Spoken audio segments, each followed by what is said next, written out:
কক্সবাজারের পেকুয়ায় বেপরোয়া ডাম্পার গাড়ির মুখোমুখি সংঘর্ষে সিএনজিতে থাকা এক শিশুসহ ৫ জন নিহত হয়েছে। বৃহস্পতিবার সকাল ৭টায় উপজেলার টইটং ইউনিয়নের হাজীবাজারের উত্তর পাশে এ ঘটনা ঘটে। নিহতদের মধ্যে একই পরিবারের শিশুসহ ছিলেন ৩ জন।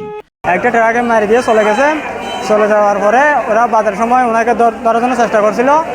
আমরা ২-৩ জনে গিয়ে অনেক চেষ্টা করার পরে আমরা গাড়িতে তুলে এখানে মেডিকেল আনছি। ট্রাক আর সিএনজির সংঘর্ষ হয়ে এই আর যেন তথ্য পাই টইটং ইউনিয়নের আর যারা পাবলিক হল আসিল বিয়া গুরুত্ব দিয়ে তথ্য পাই ইয়ান বিরাট একটা অঘটন করে দিয়ে ট্রাক হলের দুঃসত্য নারা পাবলিক হলে একটা সুষ্ঠু একটা তদন্তের মাধ্যমে বিচার চাই। এদিকে ডাম্পার চালকের বিচার দাবি করেন পেকুয়া বড়ইতলী সিএনজি অটোরিকশা সমিতির এ শ্রমিক নেতা।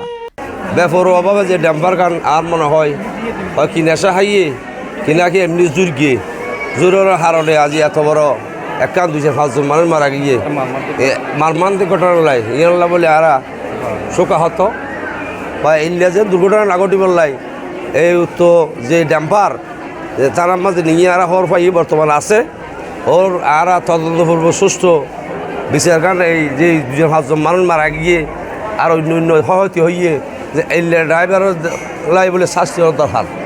কারণ গাড়ি করে চালাতে নেশা দ্রব্য হাকি নেয়া আছে কি নিয়ে কিন্তু প্রশাসন জাস্টিফিকেশন দরকার আছে। আর লাইসেন্সবিহীন গাড়ি এত বড় গাড়ি আর ওর এত বড় গাড়ি চালাই লাইসেন্স আছে কিনা এও জানার দরকার আছে। দুর্ঘটনার স্থল থেকে ৩ জনকে মৃত অবস্থায় পেকুয়া হাসপাতালে আনা হয় আর হাসপাতালে চিকিৎসাধীন অবস্থায় মৃত্যুবরণ করেন একজন। টইটংয়ের হাজীবাজার নামক জায়গায় একটা মারাত্মক সড়ক দুর্ঘটনা হয়। ওই সড়ক দুর্ঘটনায় খুব মারাত্মক ধরনের একটা দুর্ঘটনা বলা যায় এটাকে। ওই সিএনজিতে টোটাল বাচ্চা কাচ্চা সহ ৮ জন প্যাসেঞ্জার ছিল। ৮ জন প্যাসেঞ্জারের মধ্যে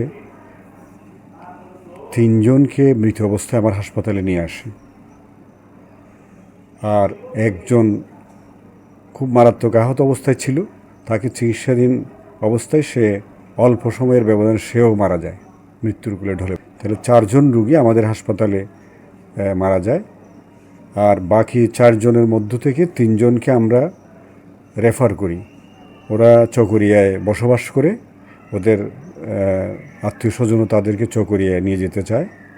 তো ওরা ৩ জন আপন ভাই বোন, ওখান থেকে একজন আবার চকরিয়ায় মারা যায়। টোটাল এই সড়ক দুর্ঘটনায় ৫ জন লোক মৃত্যুবরণ করেছে, আর একজন লোক আহত অবস্থায় আমাদের জরুরি বিভাগে চিকিৎসাধীন আছে। সে মোটামুটি আশঙ্কামুক্ত আছে। পুলিশ ঘটনাস্থল থেকে ঘাতক ডাম্পার আটক করলেও পলাতক ডাম্পার চালক। ফরহান আহমেদ, আনন্দ টিভি।